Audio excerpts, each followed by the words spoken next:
So here's the list for today. We're going to be getting rid of that, snipping the old stock top mount intercooler out. Adam's going to front mount Big Daddy, which we're going to show you guys all these beautiful things that he just bought. We're going to be replacing the wastegate, and then I think he has a couple more little trinkets we're going to be sprinkling on here.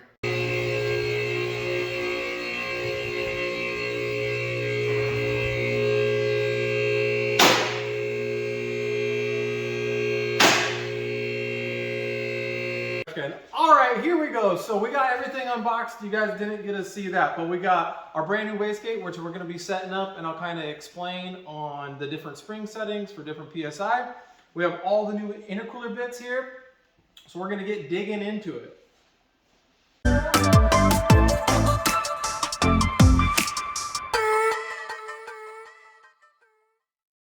Good? Yeah. Get that wastegate out of there, bud.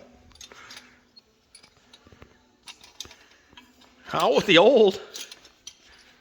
So here we go, a little science for you. The old wastegate, this is what was leaking on the old one that was creating too much boost because it was not releasing the pressure as it should, or the springs were worn out, whatever it was, which was not allowing it to work properly. What we're gonna be doing is setting this up, so I just figured I'd give you a little knowledge of my understanding, which is not very much because I'm not very smart. But we're gonna be going with the green and the black. So with these two spring combinations, it's going to be putting the wastegate, will be dumping its boost at 13.05 pounds of boost. And that'll get him, the reason we're going for that number is because that is what the tuner has requested. So we'll get this set up, get these springs in there, and get it on the car.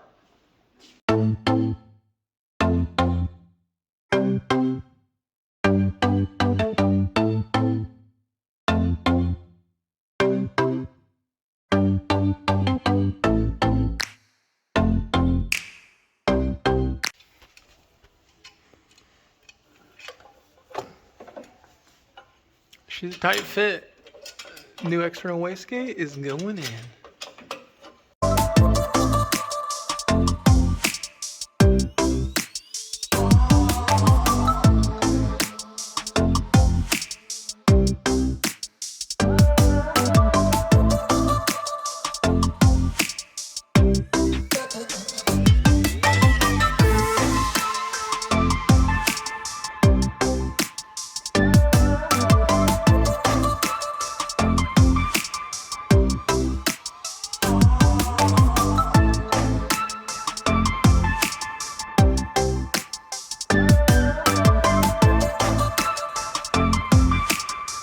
So we're going to be removing the cob box, get the rest of the intake filter off.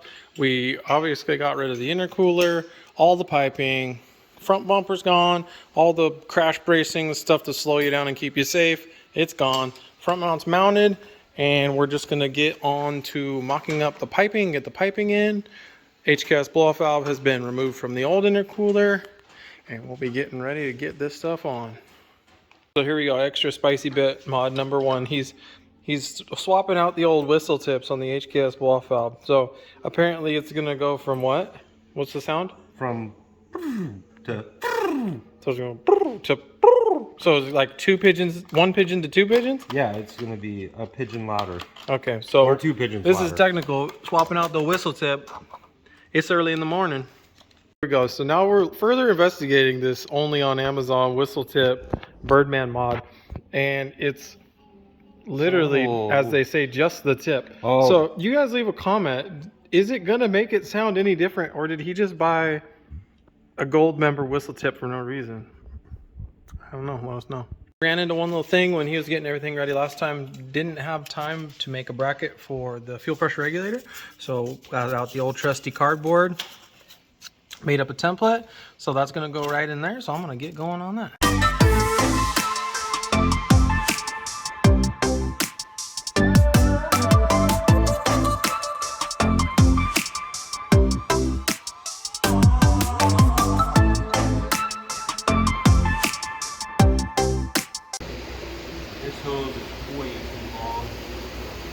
Coming together. Adam's got all the charge piping on, blow-off valves on. So we're to rerouting hoses.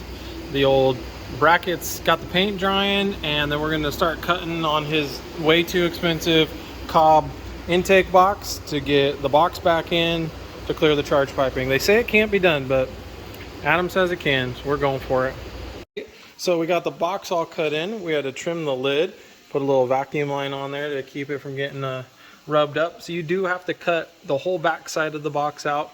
So what we ended up doing is just tapering all the radiuses along the back side to keep as much of it as possible.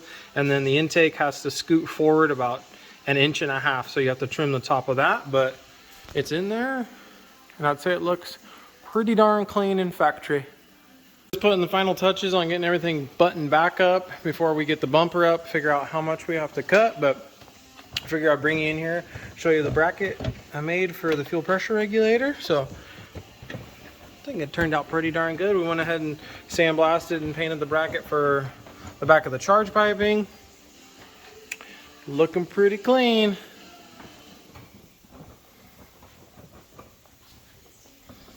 There's the discard pile so far. Adam's getting ready. We got the front grill out and we're figuring out what all we're gonna have to cut to get this bad boy on. So here it is. We make the tough decisions around here. So what Adam decided is we're gonna be cutting the bumper. We're gonna follow this body line all the way up, and then he's gonna follow straight into this body line, and we're gonna pull that all the way over and tie it back in. That way he gets that extra 3.5 inches, get rid of the holes, and then there's more front mount exposed. You know, let her breathe.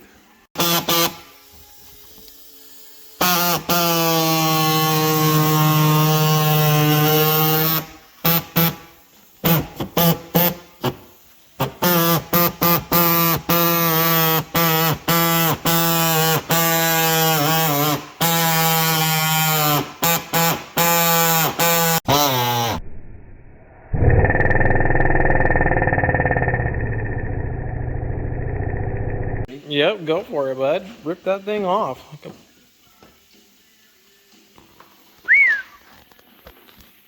Looks like a guppy.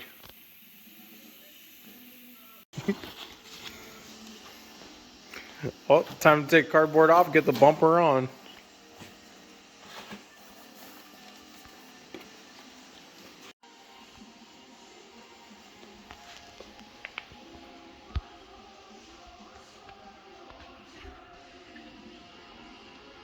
All right, we're just getting everything put back together underneath. So a helpful hint on anyone doing ETS or any front mounts on these STIs, go ahead when you're getting everything together and buy more of these plastic clips, because all of these plastic clips on the underside just had rocks and pebbles and dirt, and they were all super hammered. So hindsight, we probably should have got some of those to throw new ones in all down here, but yeah, that's how you learn.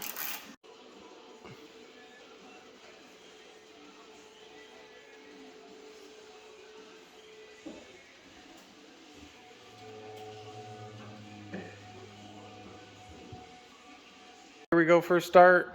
I don't know, is it gonna sound different? Yeah. Yeah? Yeah. Should hear a little more turbo noise to the. Oh. Yeah. Ready? Yep.